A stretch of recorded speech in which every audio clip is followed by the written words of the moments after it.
Bom dia, boa tarde, boa noite. Estamos aqui mais uma vez para o nosso cultinho do Rafinha. Dessa vez edição São Paulo. Está chovendo, quase alagando, mas estamos aqui ao vivaço.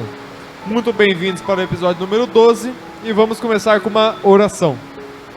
Senhor, meu Deus, meu Pai, muito obrigado, Senhor, por mais esse dia nessa nossa vida, Senhor, nessa vida maluca. Nos perdoe, Pai, por todos os nossos pecados, falhas, pensamentos e omissões, Pai. Nós somos muito arrependidos, Senhor, porque fizemos de mal para Ti, Pai. Por favor, Senhor, nos venha conduzir ao ensinamento do Senhor aqui nessa noite. Em nome do Senhor Jesus Cristo, Pai, confiamos em Ti, Pai, e em Ti somente. Muito obrigado por tudo, Pai, que o Senhor conduza para essa pregação, para esse cultinho. Em nome do Senhor Jesus Cristo. Amém? Então, irmãos, hoje eu queria estar pregando uma mensagem que eu dei o título de expectativa versus realidade. É um tema que é muito bem tratado na igreja, né? Que a gente às vezes se decepciona muito, esperando muita coisa a gente decepciona, né? Porque a expectativa sempre é um pouquinho menor do que a realidade. Então vamos retratar isso daí no nosso mundo espiritual, na Bíblia, né? Então vamos começar lá. 2 Reis, capítulo 5, versículo 7. Vai falar sobre a história de Naamã. Para quem não conhece, eu vou inteirar vocês da história. Naamã, ele era um oficial do reino, não lembro qual reino que era. Naamã era um oficial do reino. Ele era muito importante assim para o rei, muito importante para a comunidade dele, né? Só que uma hora ele foi atingido de lepra. Ele ganhou lepra, uma doença muito contagiosa. E naquela época quem tinha lepra era normalmente expulso do povo. E como aquele cara era ainda parceiraço do rei, ele não queria ser expulso, né? Ele tava já com lepra, escondendo a lepra dele pro rei não perceber, pra mandar ele embora ou matar ele, né? Porque quando era meio que uma traição, né? Você ficar com lepra do lado do rei, mesmo sabendo que você já tem lepra. E daí, desesperado por cura, ele ouve da mulher dele, que ouviu da serva cristã. Cristã não, porque Cristo não tinha nascido nessa época. Da serva hebreia dela, que tinha um cara lá que curava as pessoas, um tal de profeta lá de um outro continente, um tal que adora um deus aí chamado Yahvé, e daí ele foi lá checar. Daí vamos continuar aqui a história. Quando o rei de Israel leu a carta, rasgou suas roupas e disse: acaso sou Deus capaz de dar ou tirar a vida? Porque este homem me pede que cure o leproso. Como vocês podem ver, ele procura um pretexto para nos atacar, que o rei já estava desesperado, né, pensando que ia mandar um cara lá para ele morrer naquele lugar e de dar um pretexto para ir atacar o reino, mas não era nada disso no final. Mas quando Eliseu, homem de Deus, soube que o rei de Israel havia rasgado suas roupas, mandou-lhe uma mensagem: porque o rei ficou tão aflito? Envie Naamã para mim, e ele saberá que há profeta verdadeiro em Israel. Então Naamã foi com seu cavalo e carruagens e parou à porta da casa de Eliseu. Ele mandou um mensageiro dizer a Naamã: vá e lave-se 7 vezes no rio Jordão. Sua pele será restaurada e ficará curado da lepra. Naamã ficou indignado e disse: imaginei que ele sairia para me receber. Esperava que movesse as mãos sobre a lepra e invocasse o nome do seu Senhor, seu Deus, e me curasse. Não são os rios de Abana e Farfar, esses nomes de rio é tudo estranho, em Damasco, melhores do que qualquer rio de Israel? Será que não poderia me lavar em um desses e ficar curado? Naamã deu meia volta e foi embora enfurecido. Aí a gente pode ver um esquema muito falho da teologia de Naamã. Naamã, ele chegou assim pro profeta Eliseu. Chegou ali pro profeta Eliseu e falou: viu? Quer dizer, o Eliseu chegou para ele e falou: viu, vai lá, toma 7 banhos no rio, você vai sair limpo, já pode partir, volta para sua terra lá, já tá de boa. E ele ficou indignado: como assim lavar 7 vezes no rio e eu vou embora? Eu pensei que o cara ia fazer uma pirueta, dar aqui um rebolation, dar 2 pulos para cima e me fizer curado. Ou seja, a expectativa de Naamã estava muito acima do que era a realidade. a gente, na nossa vida cristã, eu me pego muito nisso. Eu me pego pensando muito no que Deus vai fazer e não paro para perceber que é Ele que faz, não eu que escolho o modo que Ele vai fazer. Às vezes Deus manda a gente fazer algo muito simples para ter um resultado espetacular, ou fazer um negócio espetacular para ter um resultado muito simples. Deus, Ele gosta muito de nos confundir, Ele não gosta de ser previsível, você não consegue prever o que Deus vai fazer, porque Ele nitidamente, Ele faz algumas coisas para confundir os homens. Quando a gente vê Naamã aqui, ele chegou lá, o que ele queria era cura, ele queria uma cura de beleza. Provavelmente ele já tinha escutado muitas histórias, né, daquele povo, daquele Deus que livrou do deserto, do Egito, que caminhou por 40 anos com uma coluna de fogo. Acho que ele ouviu um monte de coisa, histórias fantásticas sobre aquele Deus. Ele chega lá e me manda tomar só 7 banhinhos. O cara virou as costas e saiu furioso.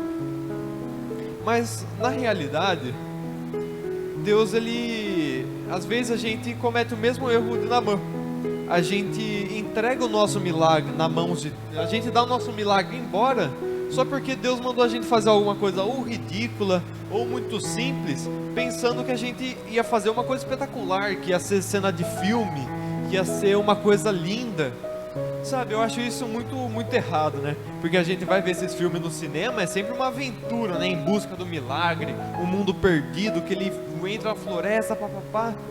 E às vezes Deus só quer nos curar, dar uma palavra profética, abraçar um irmão. A gente nunca sabe como Deus vai fazer as coisas. E Deus não quer que a gente saiba como Ele vai fazer. E é isso que envolve a fé. A fé não é você já saber o que Deus vai fazer para te livrar. É você crer no que não existe ainda e ser liberto por aquilo. É isso que Deus quer de você. Ele quer que você tenha fé no que você ainda não está vendo. Ou seja, Naamã, ele estava pensando em alguma coisa extraordinária, e Deus se mostrou simples para ele. Era uma coisa que desafiava a fé dele, porque a fé dele era ver alguma coisa incrível. Só que Deus não tinha uma coisa incrível para ele, tinha uma coisa simples, com o mesmo resultado. E sorte que ele teve amigos, né? Porque se você for ver aí mais pra frente, por isso que é sempre bom conservar boas amizades. Os amigos dele falaram assim, viu, se tivesse uma coisa muito mais difícil, você não faria? Por que você não está fazendo a coisa fácil?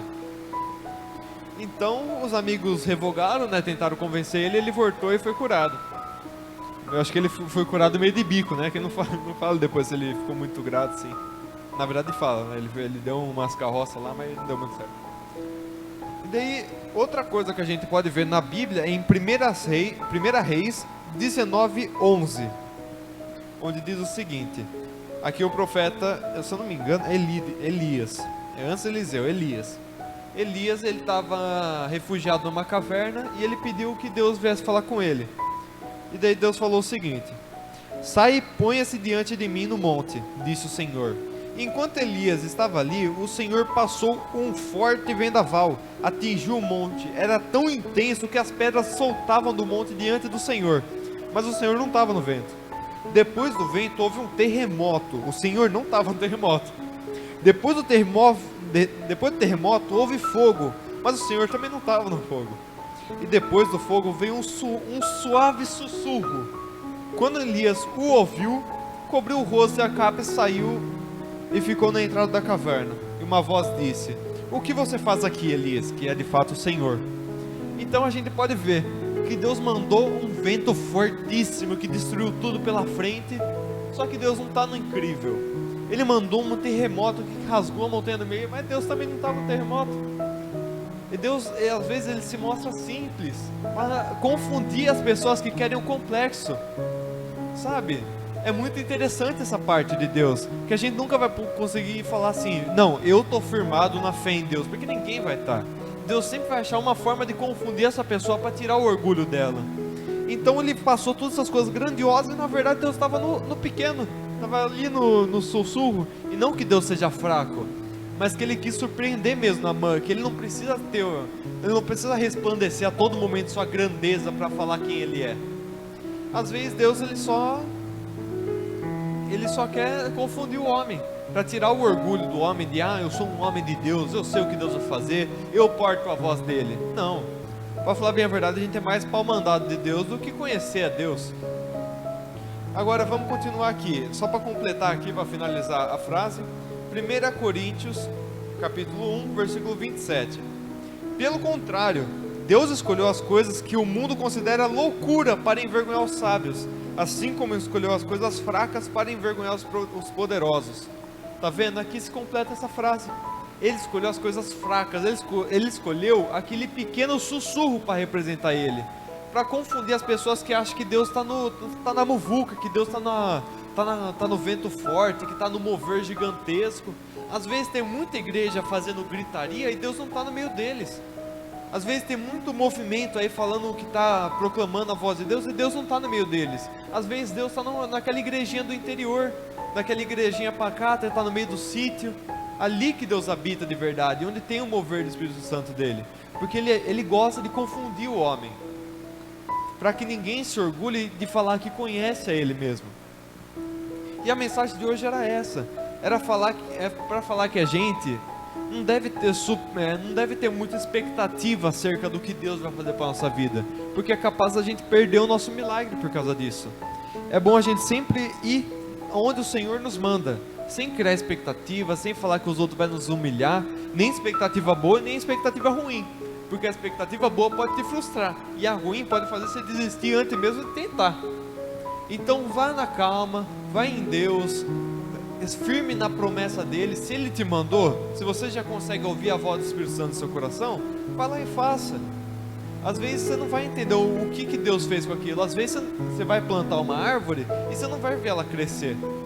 Às vezes Deus só quer que você vá lá, pregue uma palavra para uma pessoa, para muito distante, uns 10 anos depois, aí que ela começou a nascer, você não vai mais nem conhecer a pessoa, não vai nem lembrar o nome, mas Deus quer te usar. A única coisa que impede Deus de nos usar é nós mesmos. Você tem noção disso? Deus quer que você viva o extraordinário, Deus quer que você veja os dons dele, Deus quer que você veja o mover do Espírito Santo. A única coisa que impede Deus de te usar é você mesmo. Você mesmo se coloca barreiras entre você e Deus, com o seu pecado, com a sua insegurança, com a sua timidez, às vezes com o seu orgulho, com a sua falta de conhecimento da palavra. Eu, Rafael, eu tenho que mudar em muita coisa ainda, porque eu ainda sou muito tímido, até mesmo para me confessar cristão na frente dos outros. Sabe, a gente tem que, nessa caminhada de Deus, a gente tem que começar a andar com Deus e deixar as coisas de lado, e deixar o orgulho, deixar a timidez. É muito bom a gente relatar isso na nossa vida. Então a lição de hoje fica aí: viva essa semana sem ter, não que você não possa ter expectativa, é bom você ter plano para o futuro, mas viva com Deus, viva na calma, não tenha ansiedade para o dia de amanhã, que você nunca sabe o que te aguarda. Às vezes Deus gosta de mudar as coisas no último minuto, às vezes Deus muda até antes de acontecer. Então não fique muito desesperado no que vai acontecer. Assim como Jesus disse que não cabe a nós saber quando se virá o tempo do Apocalipse, também não cabe a nós saber o que vai acontecer amanhã. Não cabe a nós criar expectativa. Então vamos continuar nessa vida com Deus. Amém? Vamos fazer uma oração aqui para encerrar então. Senhor, meu Deus, meu Pai, muito obrigado pelo dia de hoje. Senhor, somos muito gratos a Ti. Abençoa essa pessoa, Pai, que está assistindo esse vídeo, Pai, que possa, Senhor, mover com a vida dela, meu Pai. Nos perdoe, Pai, por nossos pecados, Senhor, por nossas falhas, por nossas omissões, Pai. Por todas as vezes que se deixamos em segundo plano, Pai, ou por todas as vezes que nos distraímos, Pai, na enganação, Pai, Pai, da expectativa. Nos perdoe, Senhor. Mas, Pai, nos guie, Pai, para sermos cada dia mais cristãos melhores, cristãos mais na Tua palavra, Senhor. Intensifica a nossa busca, Pai, porque essa geração, Pai, deve saber quem o Senhor é, Pai, que o Senhor não dorme, que o Senhor é vivo, que o Senhor que o Senhor mexe no meio da igreja, em nome do Senhor Jesus Cristo, Pai. Que o Senhor possa nos usar, Pai, para esse novo tempo que vem na igreja. Em nome do Senhor Jesus Cristo, Pai, eis-nos aqui, Senhor, para uma vida de calmaria, uma vida sem ansiedade, esperando somente no Senhor, Pai. Mexa o nosso coração, modifique as partes, Pai, que precisam ser melhoradas, Senhor, em nome do Senhor Jesus Cristo, Pai. Nos perdoe, Pai, acima de tudo, Senhor. Amém, Pai, glória a Deus.